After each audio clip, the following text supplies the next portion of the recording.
تو اسی خون شہیداں سے چراغاں ہوگا اور اسی سے اس امت میں بہار آئے گی۔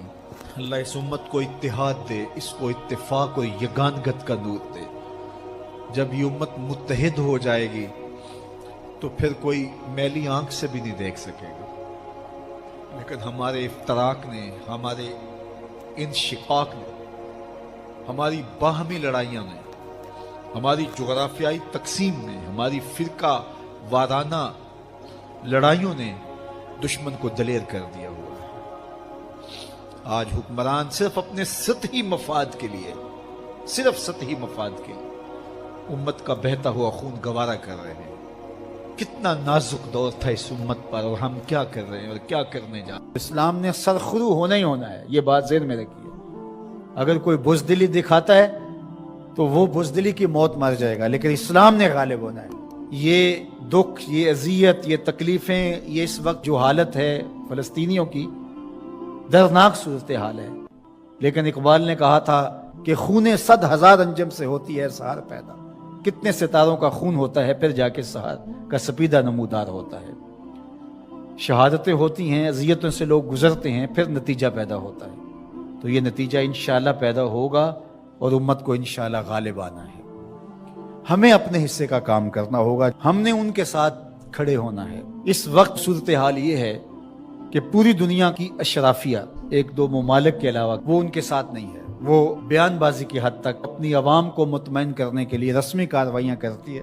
آپ دیکھ لیں پوری دنیا کے اوپر 56-57 اسلامی ممالک جو ہیں، ان کے حکمران، اشرافیہ اور بڑی بڑی فوجیں کہاں کھڑی ہیں۔ سفارتی سطح پہ خلوص کے ساتھ کوشش کی جائے، اور اگر لگتا ہے کہ یہ کوششیں برآور نہیں ہوں گی تو ہمارے پاس یہ راستہ موجود ہے جہاد کا۔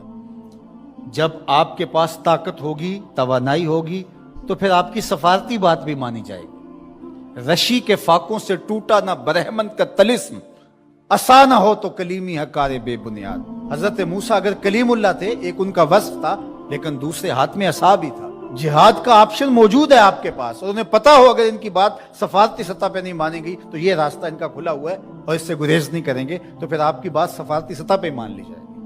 لیکن انہیں پتا ہے کہ یہ چیخ چلا کے رو کے جو ہے وہ پھر خاموش ہو جائیں گے، تو وہ آپ کی اشک شوئی بھی نہیں کریں گے۔ محض ایک رسم کے طور پہ کاروائیاں ہوں گی اور بات ختم ہو جائے گی۔ سلامتی کونسل اقوام متحدہ ہمیں کیا دے گی؟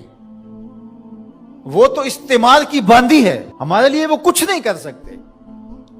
امت کو اپنا پلیٹ فارم فراہم کرنا ہوگا، اور امت کو اپنے مسائل حل کرنے کے لیے ہمارے پیغمبر نے جو راستہ جہاد کا دیا ہے اسی راستے پہ چلنا ہوگا۔ پھر دیکھنا کہ کس طرح کفر دم دبا کے باغتر گھٹنوں کے وال آتا ہے۔ مسلمان کا مقابلہ نہیں ہو سکتا اگر وہ غیرت پہ آ جائے تو۔ دوسرا، اس وقت وہاں بیچارے لوگ سسک رہے ہیں، ان کے پاس دوائیں موجود نہیں ہیں، اور ان کے پاس غذائی قلت ہے، مکان ان کے ختم ہو گئے۔ اقوام متحدہ کی رپورٹ کے مطابق 52,000 لوگ بے گھر ہو گئے، اور کہیں اس سے زیادہ لوگ بے گھر ہوئے، یہ تو ان کی رپورٹ ہے۔ تو اس لیے اللہ نے ہمیں آسودہ زندگی دی ہے، تو ہم آدھی روٹی کھا لیں اور آدھی روٹی ان اپنے مسلمان بھائیوں کے لیے بھیجنے کی کوشش کریں۔ الحمدللہ ہم نے ادارۃ المصطفیٰ کے تحت وہاں کام کا آغاز کیا ہے۔ اگر کوئی ہمارے پہ اعتماد کرنا چاہے تو ہم بھی اس خدمت کے لیے حاضر ہیں، اور انشاءاللہ آج سے وہاں غزہ کے اندر اللہ کی توفیق سے کام کا آغاز ہو گیا ہے ان کی نصرت اور اعانت کے لیے۔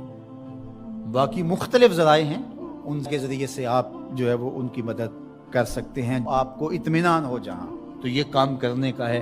اس وقت سوشل میڈیا اور دیگر جو ابلاغ کے ذرائع ہیں وہ بہرحال اس دور کے اندر مؤثر ہیں، اور ان کے ظلم کو، جبر کو بے نقاب کرنے کے لیے یہ ایک اچھا ذریعہ ہے۔ اور اس مرتبہ پہلی بار ایسا ہوا ہے کہ پوری دنیا کے اوپر ان کے جور و ظلم سامنے آئے ہیں۔ پہلے ان کا اپنا میڈیا تھا، میڈیا پہ قبضہ ہوتا تھا اور کچھ باہر نہیں نکلنے پاتا تھا، لیکن اس مرتبہ کیسے کیسے مناظر جو ہے وہ آپ کو دیکھنے کو مل رہے ہیں، اور لوگوں کا جذبہ اور جوش و خروش آپ کو دیکھنے کو مل رہا ہے۔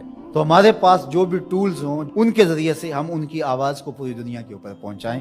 یہ ہمارا کام ہے جو ہمیں ہر صورت کرنا چاہیے۔ اسی طرح ان کی مصنوعات کا بائیکاٹ کریں، اپنے ملک کی بنی ہوئی مصنوعات کو متبادل کے طور پہ استعمال کریں، ترکی کی مصنوعات کو متبادل کے طور پہ استعمال کریں۔ کفر کی آنکھوں میں کھٹکتا ہے ترکی، وہ چبھتا ہے ان کی آنکھوں کے اندر کہ کس طرح اس کو مٹا ڈالیں، تو ان کے ساتھ کھڑے ہوں۔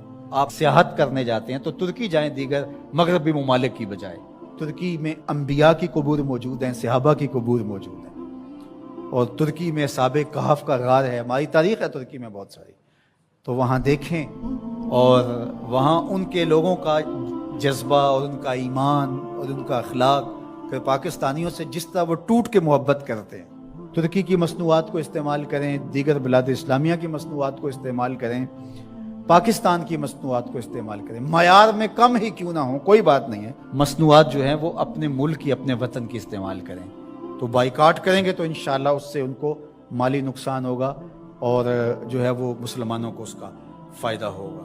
اسی طرح جو ہے وہ ان کی اخلاقی مدد کریں، جو صحافی ہیں وہ ان کے لیے لکھیں، جو بولنے والے ہیں علماء وہ تقریروں میں، تحریروں میں، گفتگو میں لوگوں کو اویئرنیس دیں۔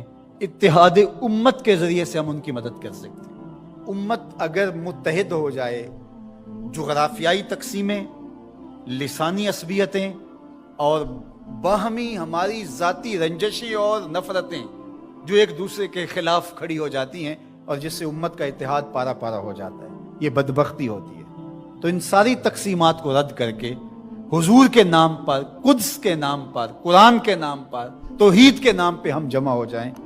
الکفر ملت واحدہ، سارا کفر ایک ملت ہے، تو مسلمان کیوں جمع نہیں ہو سکتے ہیں؟ حضور کے نام پہ سب جمع ہو جائیں۔ امت کی وحدت اس بات کا پیغام ہے کہ دشمن کے چھکے چھوٹ جائیں۔ میں اپنے ساتھ جڑے ہوئے تمام لوگوں کو کہتا ہوں، اپنی اولادوں کو بہت اچھا پڑھائیں، ان کی دینی تربیت آخری حد تک کریں، اور ان کی جو دنیاوی تعلیم ہے اس کو بھی بہتر سے بہترین انداز میں آگے لے کے جائیں۔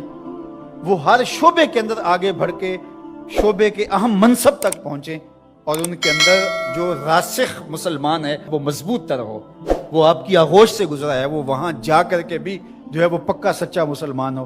سب لوگ اس طرح جب آگے جائیں گے تو پھر نتیجہ آپ کے سامنے ہوگا، لیکن اگر ہم یہ نہیں کریں گے تو پھر ہم سوائے چیخنے چلانے کے، صدائے احتجاج بلند کرنے کے اور کچھ نہیں کر پائیں گے۔ تو بہرحال غالب تو آنا ہی آنا ہے اسلام نے، وہ پھر ہم نہیں ہوں گے، پھر اللہ تعالیٰ کسی اور کو منتخب کر لے گا ہماری جگہ پہ۔ اگر ہم چاہتے ہیں کہ ہم اور ہماری نسلیں اسلام کی نشأت کے کام آئیں، اسلام کی نہضت کے کام آئیں، تو اس کام کے لیے ہم اپنی نسلوں کو، اپنی اولادوں کو، اپنے رجال کار کو تیار کریں، تاکہ پھر ان جگہ پہ کھڑے ہو کر کے دین کی نصرت اور اعانت کے فریضے کو